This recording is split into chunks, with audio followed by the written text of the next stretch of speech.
ഒരാണിന് കിട്ടുന്ന ഏറ്റവും വലിയ സമ്പാദ്യം എന്താണെന്നറിയോ? അത്യാവശ്യം പണമുള്ള വാപ്പാന്റെ മോളെ കിട്ടുക എന്നുള്ളതല്ല. ഇന്ന് പലരും തെറ്റിദ്ധരിച്ചതും ആ വിഷയത്തിലാ.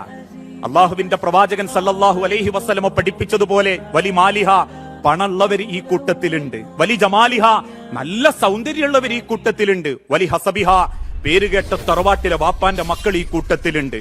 പക്ഷേ സ്വന്തം സ്വഭാവത്തിലെ ഈമാനിന്റെ ശുദ്ധി കൊണ്ട് ഞാൻ എന്റെ ഭർത്താവിന് കിട്ടിയ ഏറ്റവും വലിയ സൗഭാഗ്യാന്ന് പടച്ചോനെ സാക്ഷി നിർത്തി പറയാൻ നിങ്ങൾക്ക് ആർക്ക് പറ്റുന്നോ അവരാ ഏറ്റവും ഉത്തമയായ സ്ത്രീകൾ.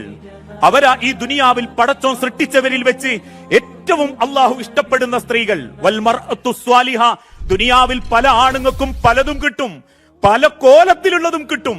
പക്ഷേ ഈ ദുനിയാവിലെ ഏറ്റവും നല്ല വിഭവം അള്ളാഹുവിനെ ഭയപ്പെടുകയും പടച്ച റബ്ബിനെ സ്നേഹിക്കുകയും ആ സ്നേഹത്തോടുകൂടി നല്ലൊരു ഭാര്യയായി അള്ളാഹുവിന്റെ അരികിലേക്ക് തിരിച്ചു പോകാൻ സൗഭാഗ്യം ലഭിക്കുകയും ചെയ്തവരാ.